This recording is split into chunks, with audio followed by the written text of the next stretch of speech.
Welcome সবাইকে আমাদের tutorial guidance YouTube চ্যানেলে। আজকে ক্লাস 11 এর একটা টপিক, এটা হলো তোমার হাইড্রোকার্বনটা আমরা করছিলাম। ঠিক আছে, হাইড্রোকার্বনের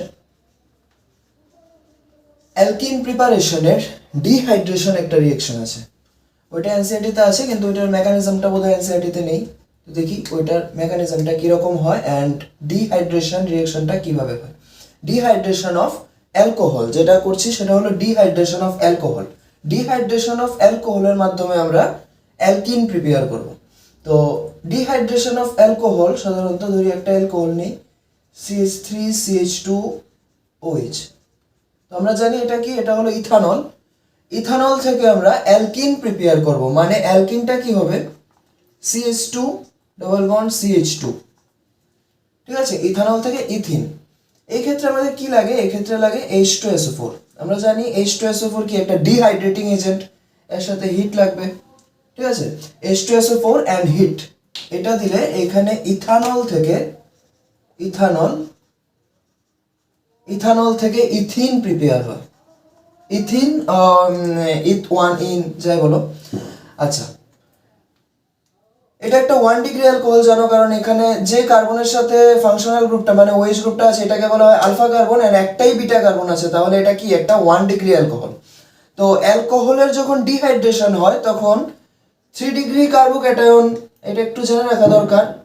2 degree carbocation and 1 degree carbocation, এটা হলো কি, এটা হলো কার্বোক্যাটায়নের স্টেবিলিটির অর্ডারটা আমরা জানি 3 degree 2 degree and 1 degree. 3 degree greater than 2 degree greater than 1 degree. তো 3 ডিগ্রি কার্বোক্যাটায়নটা কিন্তু ডিহাইড্রেশন বেশি করে। ঠিক আছে, তো এটা আমরা আস্তে আস্তে দেখি মেকানিজমটা কিরকম হয়। মেকানিজমের মধ্যে দেখো, মেকানিজমটা জেনে রাখা দরকার। দেখো H2SO4 যেটা আছে সেটা কিভাবে ভাঙবে, কিভাবে H+ and HSO4-। তো H+ and HSO4-, ওটা লিখলাম না। এখানে ইথানল যেটা আছে CH3CH2 and OH, অক্সিজেনের উপরে কি আছে, লোন পেয়ারটা কি চাইবে, H+ টাকে গেইন করলে কি হবে CH3 and OH2। ঠিক আছে, OH2টার উপর একটা প্লাস আছে। এবার এই কার্বনের সাথে আমি হাইড্রোজেনটাকে ওইভাবে লিখি তাহলে একটু সুবিধা হবে। এই কার্বনের সাথে কিন্তু অক্সিজেনের বন্ড আছে, অক্সিজেন দুইটাই বন্ড করতে পারে। এখন তার যে লোন পেয়ারটা আছে এটা শেয়ারিং কিন্তু হাইড্রোজেনও নিচ্ছে, তাহলে এটার উপর একটা পজিটিভ চার্জ হয়ে যাবে। তো এবার কি হবে, এবার অক্সিজেন কি চাইবে, অক্সিজেন চাইবে এই বন্ডটাকে নিজের উপরে শিফট করে নিতে।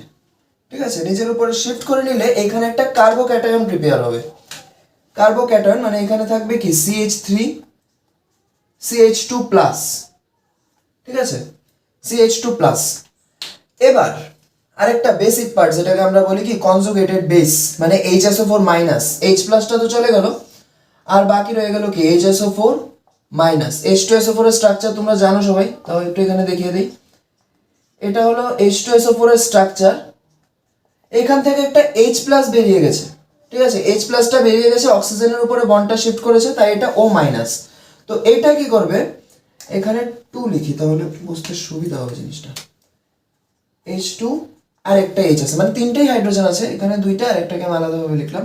তো এখানে HSO4- যেটা আছে সেটা কি করবে, দেখো এখানে কার্বোক্যাটায়ন মানে কি কার্বনের উপরে পজিটিভ চার্জ আছে, মানে এটা তো স্টেবল হবে না, চার্জ থাকলে সেটা স্টেবল হবে না। তাহলে এখানে আরেকজন আনস্টেবল আছে, সেটা হলো কি HSO4-। সে কি চাইবে এই H-টাকে গেইন করতে, অ্যান্ড তখন H কি করবে, H তো বন্ড নিয়ে বের হবে না, কারণ H তো পজিটিভ হিসাবে বের হয়। ঠিক আছে না, H কিভাবে বের হয়, H সবসময় পজিটিভ হিসাবে বের হবে। তো বন্ডটা এখানে শিফট করে দেবে, তাহলে আমরা কি পেলাম CH2 ডবল বন্ড CH2। দেখো এখানে কিন্তু -H2SO4 বলতে পারি আমি, আর এই স্টেপ থেকে -H2O, মানে ডিহাইড্রেশনের জলটা কিন্তু এই স্টেপে বেরিয়ে গেছে। ঠিক আছে, এখান থেকে বেরিয়ে গেছে। আর H2SO4 যেটা আছে এটা আমি মাইনাস দিয়ে এখানেও লিখতে পারি বা এখানেও H2SO4 লিখতে পারি। তাহলে H2SO4টা আমরা দিয়েছিলাম ও H2SO4, এখানে লাস্টে H2SO4টা পেয়েছি, মানে এখানে রোল অফ H2SO4টা কি, এটা কিন্তু একটা ক্যাটালিস্ট। তোমরা জানো রিঅ্যাকশনের আগে অ্যান্ড রিঅ্যাকশনের মধ্যে আমরা যেটা ইউজ করছি আফটার রিঅ্যাকশন, রিয়েকশনটা কমপ্লিট হওয়ার পরে যদি সেই জিনিসটাকে আমরা সেইভাবে ফিরে পাই তখন তাকে বলা হয় ক্যাটালিস্ট। ক্যাটালিস্ট কি করে? রিয়েকশনের রেটটাকে ইনক্রিজ করে, ঠিক আছে? তো এখানে H2SO4টা যেহেতু আবার আগের অবস্থায় ফিরে এসছে, এখানে লাস্টে আমরা পাই, তাহলে আমরা H2SO4কে কিন্তু ক্যাটালিস্ট বলতে পারি, ঠিক আছে? এটা একটা রিয়েকশন গেল। আরো কিছু এক্সাম্পল দেখি, তাহলে জিনিসটা একটু ক্লিয়ার হবে।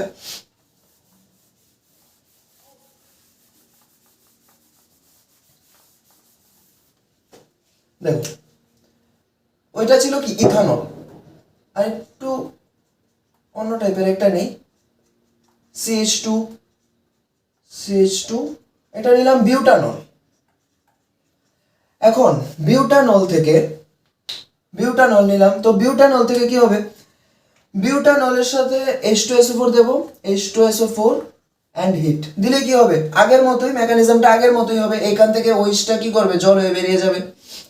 এখান থেকে ওইচটা H2SO4 এর H+টাকে গেইন করে জল হয়ে বেরিয়ে যাবে। তাহলে কার্বোক্যাটায়নটা দেখো কোন কার্বনের উপর প্রিপেয়ার হবে? এইখানে হবে, কিন্তু এই কার্বনটার উপরে কার্বোক্যাটায়নটা মানে পজিটিভ চার্জটা আসবে কোথায়? এই কার্বনের উপরে আসবে। তাহলে CH3 CH2 CH2 CH2 plus. ওকে, আচ্ছা, এইখানে একটু ব্যাপার আছে। দেখো এইখানে কিন্তু এটা আলফা, এটা বিটা, এরপরেরটা আর গুনবো না আমরা ডিগ্রির জন্য, এরপরেরটা আবার গুনতে চাও না। তো এটাও কিন্তু একটা 1 ডিগ্রি অ্যালকোহল। কি বলেছিলাম একটু আগে? 3 degree alcohol, 2 degree alcohol, 1 degree alcohol. তো 2 ডিগ্রি স্টেবিলিটি 1 ডিগ্রি থেকে বেশি, ওইটা ডিহাইড্রেশন করবে তাড়াতাড়ি কিন্তু, ঠিক আছে? ওই কার্বোক্যাটায়নটা কিন্তু স্টেবল। আমাদের স্টেবিলিটি দেখতে হবে কোনটা থেকে স্টেবল হবে। রিয়েকশন পরে আগে স্টেবিলিটি।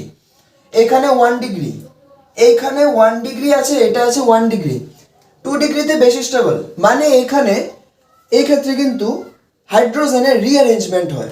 এই জিনিসটা একটু লক্ষ্য রাখবে। এটা আমি জানি না এনসিইআরটির মধ্যে লিখেছে কিনা, আমি দেখিনি যদিও ঠিক করে, যাই হোক লিখলে ভালো। বাট মেকানিজমটা জেনে রাখা দরকার। বোর্ডের কোশ্চেনে আসবে কিনা সেটা আমি বলতে পারি না, কিন্তু যারা নিট দিচ্ছ বা যেই দিচ্ছ তাদের জন্য কিন্তু একদম মানে খুবই ইম্পর্টেন্ট, এটা বলার অপেক্ষা রাখে না। আচ্ছা দেখো, এইখানে কি হবে? এই যে কার্বনটা আছে এটাকে তো আলফা কার্বন বলেছিলাম, এখানে তো আলফা কার্বন বলেছিলাম এটাকে, আর এটা হলো বিটা কার্বন। তো দেখো একটা জিনিস লক্ষ্য করে, এইখানে 1 ডিগ্রি মানে এই 1 নাম্বার কার্বনটার উপরে কার্বোক্যাটায়ন আছে, কিন্তু যদি কার্বোক্যাটায়নটা এইখানে থাকতো তাহলে কিন্তু স্টেবল হতো বেশি, কারণ 2 ডিগ্রিটা বেশি স্টেবল, ঠিক আছে? 2 ডিগ্রিটা বেশি স্টেবল, 1 ডিগ্রিটা কম স্টেবল। তাহলে এটা 2 ডিগ্রি হবে আগে। কি হবে এখানে? দেখো এই যে বিটা কার্বনটা আছে সেখান থেকে একটা H মাইনাস এখানে শিফট করবে, রিঅ্যারেঞ্জ করতে হবে এখানে, তারপর প্রোডাক্ট আসবে, ঠিক আছে? এখানে রিঅ্যারেঞ্জ করতে হবে, তারপর এখান থেকে প্রোডাক্ট আসবে। দেখো রিঅ্যারেঞ্জমেন্ট এখানে হবে, তাহলে কার্বোক্যাটায়নটা কি হবে? এখানে আগে 2 ডিগ্রি কার্বোক্যাটায়ন হবে একটা, যেমন CH3 CH2 CH CH3। এইখানে কি হয়েছে? এইখানে এই কার্বন থেকে এইখানে যে গেল, এইখানে যে হাইড্রোজেনটা গেল, এটা কিন্তু শিফট করেছে কি? H মাইনাস শিফট করেছে। এই জায়গাটা একটু মনে রাখবে, H মাইনাস শিফট করেছে। তো এখানে 2 ডিগ্রি যেহেতু স্টেবিলিটি বেশি, মানে এখানে এই কার্বনের মধ্যে সরাসরি কিন্তু মানে রিঅ্যাকশনটা এরপরে স্টেপটা হবে না, হবে এইখানে, ঠিক আছে? এইখানে আগে পজিটিভ চার্জটা যাবে, তারপর রিঅ্যাকশন হবে। তো এবার দেখো এই কার্বনের উপরে পজিটিভ চার্জ আছে, মানে এখন আমার আলফা হয়ে গেছে এটা, যার উপর পজিটিভ চার্জ আছে, যার সাথে ফাংশনাল গ্রুপ ধরো OH গ্রুপটা অ্যাড আছে, ওইটা হবে আলফা কার্বন। তাহলে এখানে আমরা বিটা কার্বন পাবো কয়টা?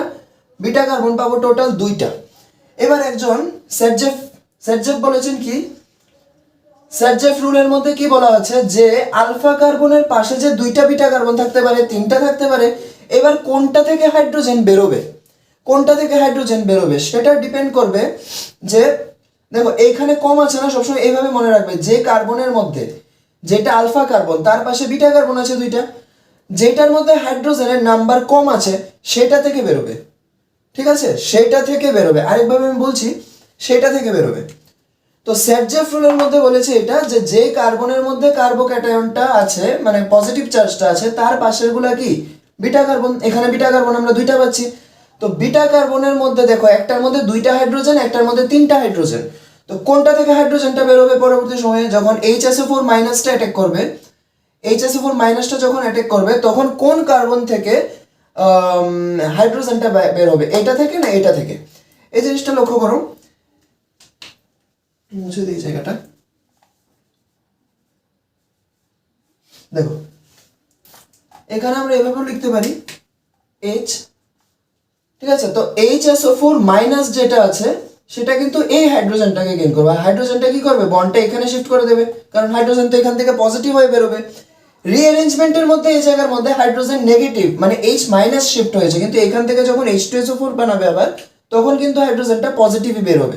বন্ডটা শিফট করবে কোথায়, এই যে কার্বনটা আছে পজিটিভ চার্জ, এইটাকে নিউট্রাল করার জন্য, ঠিক আছে, স্টেবল করার জন্য।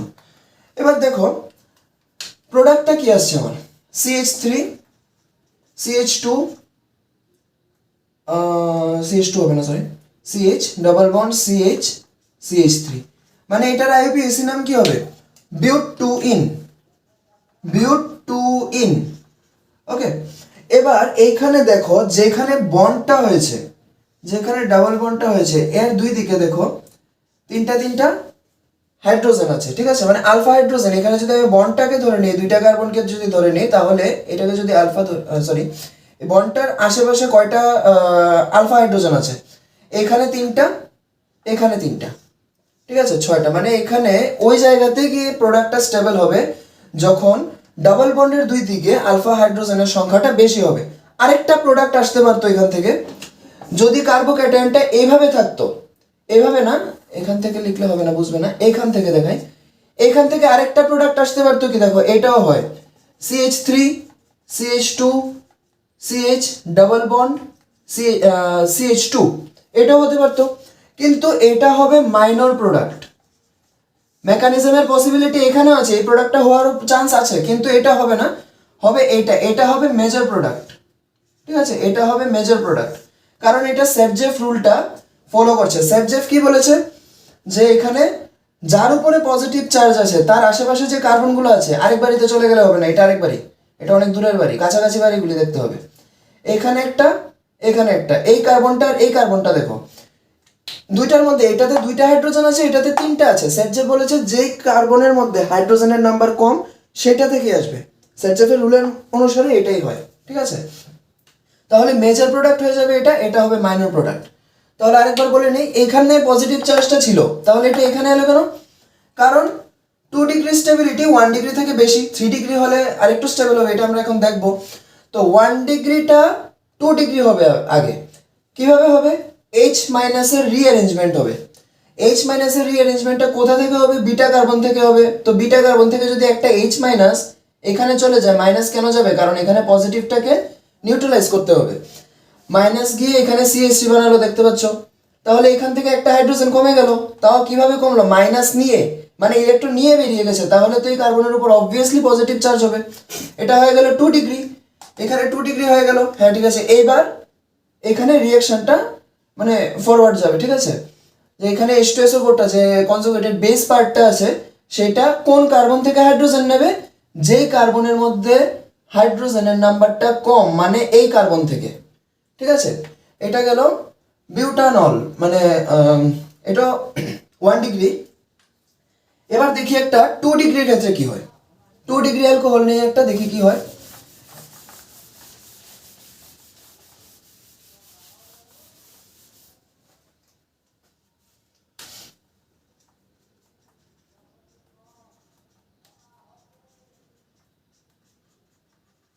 দেখো দেখো এটা একটা 2 ডিগ্রি অ্যালকোহল, মানে এটা হলো কি বিউট, বিউট টু অল, ঠিক আছে, বিউট টু অল বা বিউটান টু অল যাই লেখো, but two ol, butan two all.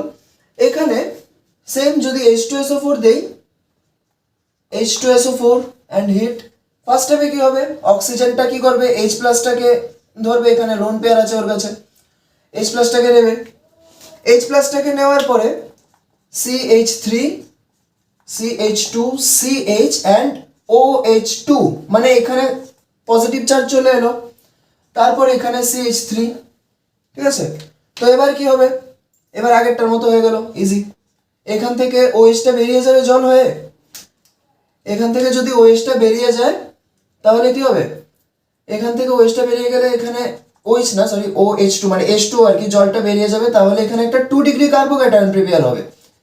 CH2 CH CH3 মানে এইখানে আছে পজিটিভ চার্জটা, তো এটা তো 3 ডিগ্রি হওয়ার কোনো চান্স নেই, ঠিক আছে, এটা কিন্তু 3 ডিগ্রি হওয়ার কোনো চান্স নেই। তো এখন কি হবে এখানে, তো এবার কি হবে এখানে H2SO4 H2SO4 না HSO4 মাইনাস আছে, HSO4 মাইনাস কোন কার্বনটা থেকে নেবে, হাইড্রোজেন কোন কার্বনটা থেকে নেবে, এটা আলফা হিসাবে থাকলে এখান থেকে নেবে না এখান থেকে নেবে, দুইটা থেকেই নেবে, কিন্তু মেজর প্রোডাক্ট কোনটা হবে, মেজর প্রোডাক্ট হবে CH3 CH double bond CH আরেকটা প্রোডাক্ট আছে কি CH3 CH2 CH2 এখানে H হবে CH3, দেখো দুইটা প্রোডাক্ট আসতে পারে। এবার মেজর প্রোডাক্ট হবে কোনটা, সেটজেফ কি বলেছে, এটা হবে মেজর প্রোডাক্ট, কারণ যেটাতে আগে কম হাইড্রোজেন ছিল ওইখান থেকে হাইড্রোজেনটা বেরিয়েছে, তাহলে এটা হবে মেজর প্রোডাক্ট।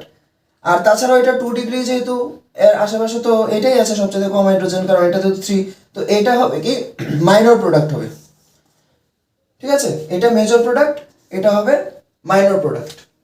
ওকে, ঠিক আছে, আরেকটা রিঅ্যাকশন দেখি মেকানিজম সহ।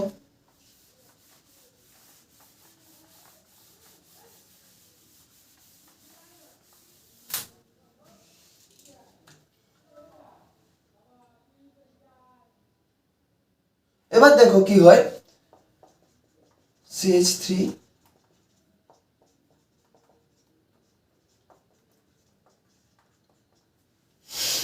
এটা কি 1,2 ডাইমিথাইল প্রোপান 1 অল, ঠিক আছে, তো এটার মধ্যে যদি আমি H2SO4 দেই, H2SO4 এন্ড ডিহাইড্রেশনই করছি, প্রত্যেকটা ডিহাইড্রেশনই করছি এটা, তো কি হবে লোন পেয়ারটা কি H প্লাসটাকে ধরবে, কি হয়ে যাবে CH3 এখানে একটা CH3 এখানে একটা CH2 এন্ড OH2 এখানে পজিটিভ চার্জ, তো অবভিয়াসলি কার্বন থেকে এটা বেরিয়ে যাবে, কারণ অক্সিজেনটা আনস্টেবল আছে, বন্ডটা নিয়ে নিতে পারলে সে জল হয়ে বেরিয়ে যাবে এবং এটা স্টেবল হবে। তো CH3 এটা আবার লিখছি, CH2 এখানে একটা CH3 এখানে একটা CH3। এবার দেখো এই কার্বনে পজিটিভ চার্জটা আছে, এইটা তাহলে কি আলফা কার্বন, তাহলে এটা হবে বিটা কার্বন, কিন্তু বিটা কার্বনে কিন্তু কোনো হাইড্রোজেন নেই, এটা বি না কিন্তু এটা বিটা, ঠিক আছে, বিটা কার্বনে কোনো হাইড্রোজেন নেই। তাছাড়া এখন যে কার্বোক্যাটায়নটা আছে এটা কিন্তু 1 ডিগ্রি কার্বোক্যাটায়ন, কি বলেছি 1 ডিগ্রি, তার থেকে বেশি স্টেবল 2 ডিগ্রি, তার থেকে বেশি স্টেবল 3 ডিগ্রি। ডিহাইড্রেশন করার সময় যখন হাইড্রোজেনটাকে ওই HSO4 মাইনাস যেটা আছে বেস পার্টটা যখন ওই হাইড্রোজেনটাকে বের করবে, তার আগে এই যে কার্বোক্যাটায়নটা আছে সে চাইবে কি নিজেকে আগে স্টেবল করতে, কিভাবে স্টেবল করবে, 1 ডিগ্রি আছে সে চাইবে অ্যাটলিস্ট 2 ডিগ্রি হোক, না হয় 3 ডিগ্রি হোক, ঠিক আছে, 3 ডিগ্রি হতে পারে, 3 ডিগ্রি তো সবচেয়ে বেশি স্টেবল, এখন অ্যাটলিস্ট যাতে 2 ডিগ্রি হতে পারে। তো ওই চেষ্টা চালাতে চালাতে কি হবে, সে কি করতে পারে, এখান থেকে তো আর হাইড্রোজেন এখানে রিঅ্যারেঞ্জ করে শিফট করতে পারবে না, সে কি করবে CH3 মাইনাসকে এখানে শিফট করবে। দেখে নাও এই রিঅ্যাকশনটা খুব ইম্পর্টেন্ট, এটা এনসিইআরটি এর বইয়ে বোধহয় নেই, এটা একটু দেখে নাও। এই কার্বন থেকে কি হবে CH3টা এখানে শিফট হবে, কারণ হাইড্রোজেন নেই, CH3 মাইনাস এখানে রিঅ্যারেঞ্জ হবে হয়ে কোথায় যাবে, এখানে যাবে, তাহলে এখানে কত ডিগ্রি কার্বোক্যাটায়ন প্রিপেয়ার হবে, CH3 C এখানে একটা CH3 এখানে CH2 এখানে CH3, এইখানে এবার কার্বোক্যাটায়ন প্রিপেয়ার হয়ে গেছে, দেখো এটা 3 ডিগ্রি হয়ে গেছে কিন্তু, তাহলে এটা একটা আলফা কার্বন, এটা একটা বিটা কার্বন, এটা একটা বিটা কার্বন এন্ড এটা একটা বিটা কার্বন। এবার দুইটা বিটা কার্বন, এই আলফার পাশে এটা একটা বিটা কার্বন, কিন্তু এই দুইটা কিন্তু সিমেট্রিক্যাল, তুমি এটা নাও একই কথা হবে। এইখানে একটা বিটা কার্বন আছে দেখে নাও, এখানে একটা এই দুইটা সিমেট্রিক্যাল এন্ড আলাদা আছে কোনটা, এইটা। স্যাটজেফ কি বলেছে, এইখান থেকে হাইড্রোজেন বেরোবে মেজর প্রোডাক্ট ফর্ম করার জন্য, ঠিক আছে, তাহলে আমার প্রোডাক্টটা কি হবে, এখানে CH3 এখান থেকে হাইড্রোজেন গেল না, ঠিক আছে, এখান থেকে যাবে না, যাবে কোথা থেকে, এইখান থেকে CH2 এন্ড CH3, এটা হবে মেজর প্রোডাক্ট, কারণ এই কার্বনে 3টা হাইড্রোজেন, এই কার্বনে 3টা হাইড্রোজেন, আলফা কার্বনের পাশে কোনটাতে কম হাইড্রোজেন আছে, এইটা আছে, তাহলে HSO4 মাইনাস যেটা আছে সেটা কোনখান থেকে হাইড্রোজেন নেবে, এইখান থেকে নেবে, নিলে H প্লাস নেবে। তো অবভিয়াসলি বন্ডটাকে কোথায় শিফট করবে, এখানে শিফট করবে, কারণ এই কার্বনের উপর একটা পজিটিভ চার্জ আছে ওইটাকে নিউট্রালাইজ করার জন্য। প্লাস প্রোডাক্টের পসিবিলিটি আরেকটা আছে, কিন্তু ওইটা মাইনর প্রোডাক্ট, ঠিক আছে। ওইটা কি হবে, CH3 এখানে লিখে দিই, CH2 অ্যান্ড এখানে কি আছে আর এখানে আছে CH2 অ্যান্ড CH3। এটা কি হবে, এটা হবে মাইনর প্রোডাক্ট। দেখো মেজর প্রোডাক্ট অ্যান্ড মাইনর প্রোডাক্টের জায়গাটা কিন্তু খুব ইম্পর্টেন্ট, ঠিক আছে। অনেক সময় নিট বা মেন্সের মধ্যে অনেক সময় কোশ্চেন দেওয়া যায় যে রিয়েকশনটার মধ্যে মেজর প্রোডাক্ট কোনটা। তো আগে এই জায়গাটা জানতে লাগবে যে পজিটিভ চার্জ কোনটার উপর বেশি স্টেবল, স্টেবিলিটির ম্যাটারটা মাস্ট, ঠিক আছে। স্টেবিলিটির ম্যাটারটা মাস্ট। এখানে 1 ডিগ্রির মধ্যে যদি আমি রিয়েকশনটা করিয়ে দিই, এখান থেকে দেখো কোনোটার মধ্যে হাইড্রোজেনই নেই, সো এখানে রিয়েকশনটা কিভাবে হবে, এখানে আগে এই CH3 মাইনাসটা এখানে শিফট করবে, রিঅ্যারেঞ্জ হবে, এখানে 3 ডিগ্রি একটা কার্বোক্যাটায়ন প্রিপেয়ার হবে, দেন ফার্দার রিঅ্যাকশন হবে, ঠিক আছে। এই গেল ডিহাইড্রেশন রিঅ্যাকশনে অ্যালকিন প্রিপারেশন। এটা একটা অ্যালকিন, এটা একটা অ্যালকিন, আগে যেগুলো করেছি সবকটাই অ্যালকিন। তো এটা একটা ইম্পর্টেন্ট রিঅ্যাকশন অ্যালকিন প্রিপারেশনের মধ্যে, অ্যালকোহল থেকে অ্যালকিন প্রিপারেশনের মধ্যে এটা একটা ইম্পর্টেন্ট রিঅ্যাকশন। আগামী দিনে অন্যান্য যে প্রিপারেশনের রিঅ্যাকশনগুলো আছে সেগুলোও নিয়ে আসবো উইথ মেকানিজম, ঠিক আছে। তো আশা করি ভিডিওটা ভালো লেগেছে, ভালো লাগলে অন্যদের মধ্যে শেয়ার করে দিও, অ্যান্ড থ্যাংক ইউ।